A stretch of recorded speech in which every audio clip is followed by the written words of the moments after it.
இந்த நாளிலும் நம்முடைய தியானத்திற்கு ஆண்டவர் கொடுக்கிற வார்த்தை யோவேல் தீர்க்க தரிசன புஸ்தகம் முதல் அதிகாரம் 14வது வசனத்தையும் 2வது அதிகாரம் 15வது வசனத்தையும் நாம் வாசிக்க போகிறோம்.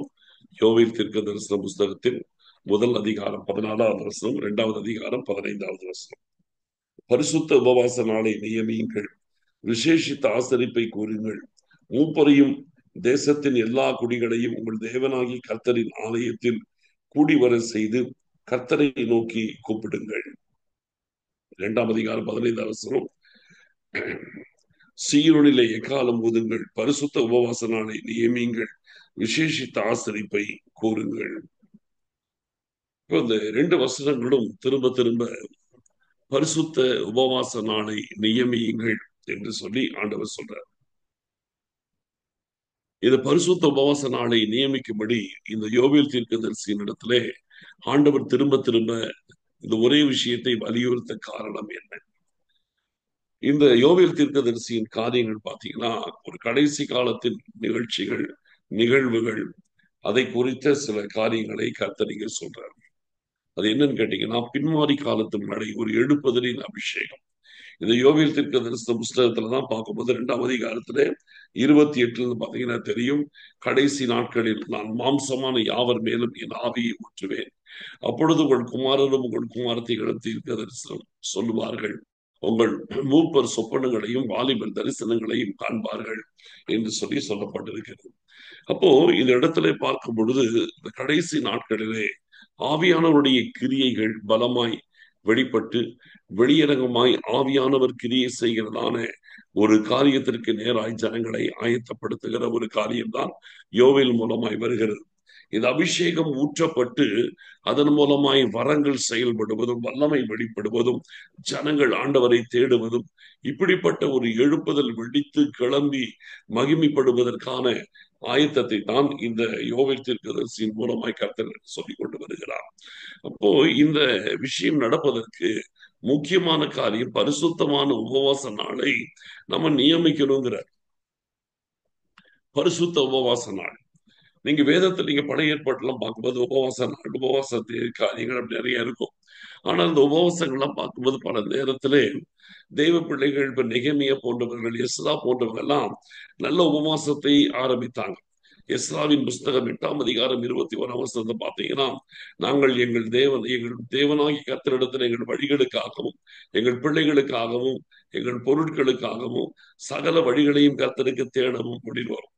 அப்போ எங்களுக்காக, எங்கள் பிள்ளைகளுக்காக, எங்கள் பொருட்களுக்காக நாங்கள் எல்லாம் கர்த்தருடைய வழிகளை தேட வேண்டும், கர்த்தருடைய வழிகளை நடக்கிறதற்காக நாங்கள் உபவாசிக்கிறோங்கிறார். அப்ப இதுல இருந்து பார்க்கும்போது அங்கெல்லாம் ஒரு ஸ்பிரிச்சுவலா நல்ல உபவாசம் ஆரம்பிச்சது. எஸ்ராவின் நாட்களிலே, நெகேமியாவின் நாட்கள்லாம் இந்த உபவாச ஜெபம் என்பது நல்ல ஆவிக்குரிய தன்மையோடு தொடங்கியது. ஆனால் காலப்போக்கில் பார்த்தீங்கன்னா அந்த உபவாச ஜெபம் வந்து பாரம்பரியமாய் மாறிவிடுகிறது. நீங்க ஏசாயா தீர்க்க தரிசனத்தில் 58ஆம் அதிகாரத்தில் நீங்க படிச்சீங்கன்னா கர்த்தர் கேட்கிறார், நீங்க எனக்கு என்றுதானே உபவாசிக்கிறீர்கள்? நீங்கள் வழக்குக்கும் வாதுக்கும் துஷ்டத்தனம் உள்ள கையினால் குத்துகிறதற்கும் அல்லவா நீங்கள் உபவாசிக்கிறீர்கள்.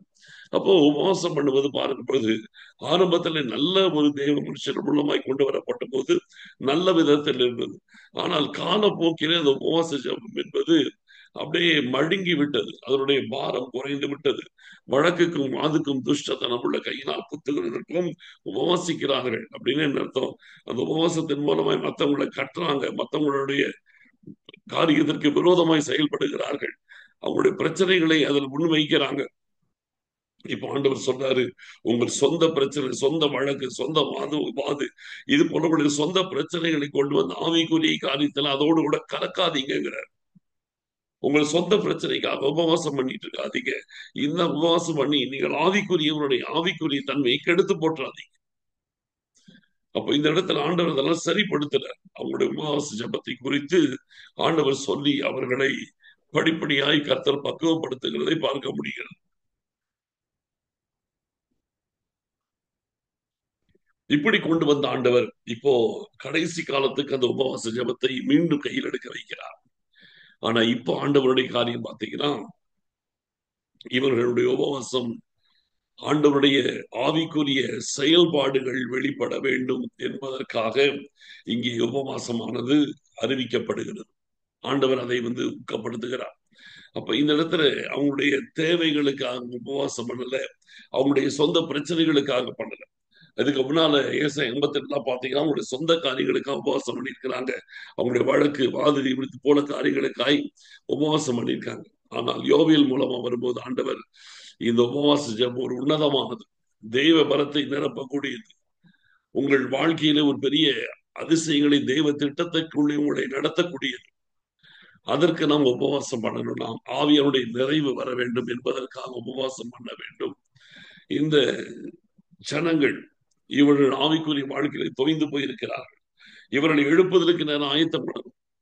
இவர்கள் நல்ல ஆவிக்குரிய விதத்துல வளர்க்கப்படணும். அதன் பிறகு மேல இந்த உபவாசத்து இந்த அபிஷேகம் ஜெப ஆவி ஊற்றப்படணும். உபவாசம் ஜெபிக்கும் போது ஜெப அபிஷேகம் ஊற்றப்படணும். அதன் பிறகுதான் அவர்கள் காத்திருந்து ஜெபித்து ஆண்டவர் தங்களுக்கு தருகிறதான அந்த எழுப்புதலிலே அவர்கள் பிரயாணம் பண்ண முடியும். அதனால் இந்த நாட்களிலே எழுப்புதலிலே நாம் பிரயாணிக்க வேண்டும். எழுப்புதலுக்கு என்று நம்முடைய இருதயம் ஆயத்தமாக்கப்பட வேண்டும். எழுப்புதலுக்கு என்று நாம் பரிசுத்தப்படுத்தப்பட வேண்டும். எழுப்புதலுக்கு என்று நம்முடைய ஆத்மா பலனடைய வேண்டும். எழுப்புதலுக்காக நம்முடைய காரியங்கள் எல்லாம்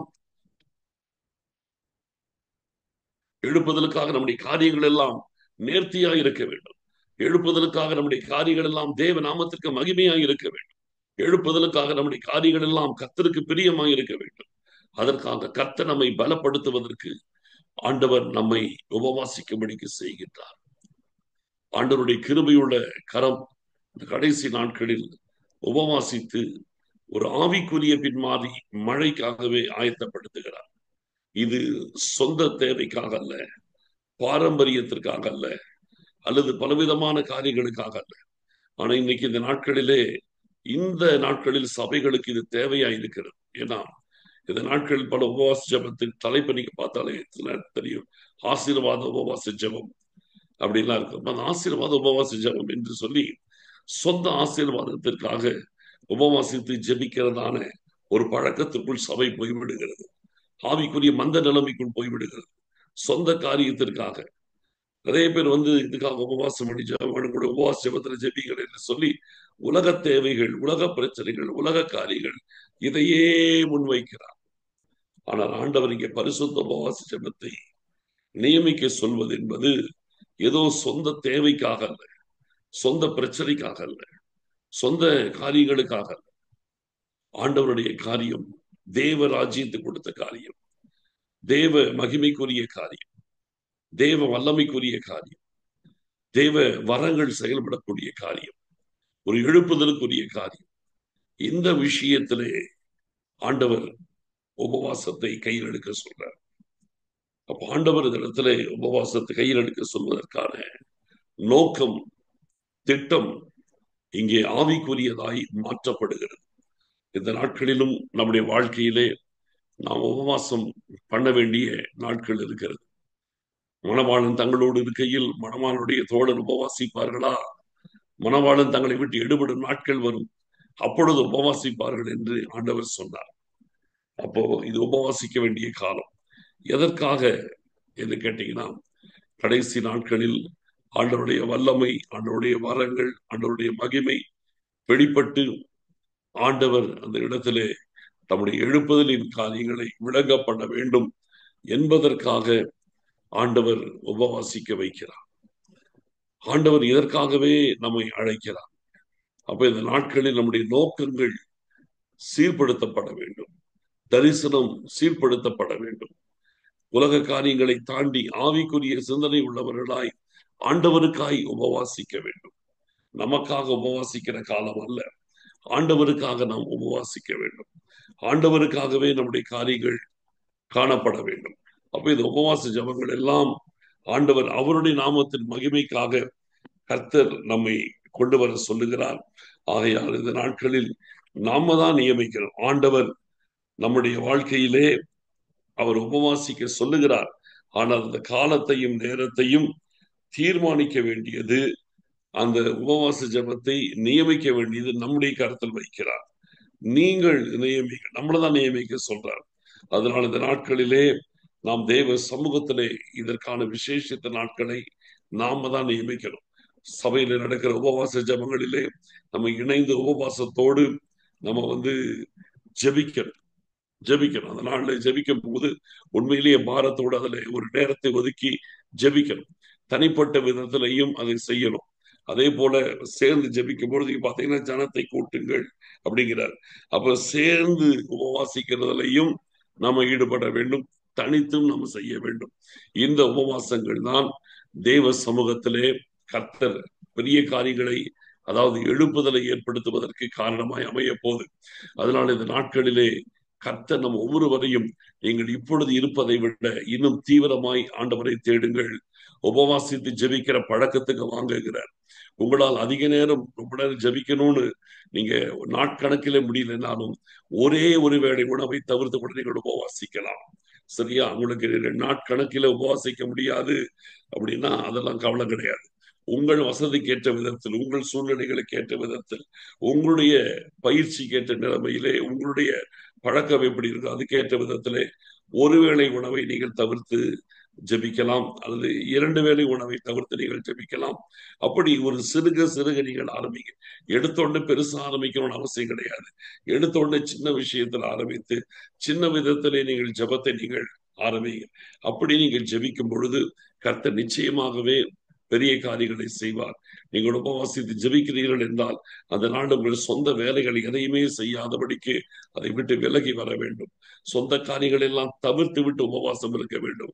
உபவாசம் இருக்கிறேன் என்று சொல்லி வேலைக்கு போறதும், உபவாசம் இருக்கிறேன் என்று சொல்லி சொந்த காரியங்கள், வீட்டு காரியங்கள் எல்லாம் கவனிக்கிறதும், சொந்த காரியங்களிலே ஈடுபட்டு கொண்டிருக்கிறதுனாலே அது உபவாசமாக இருக்கவே முடியாது.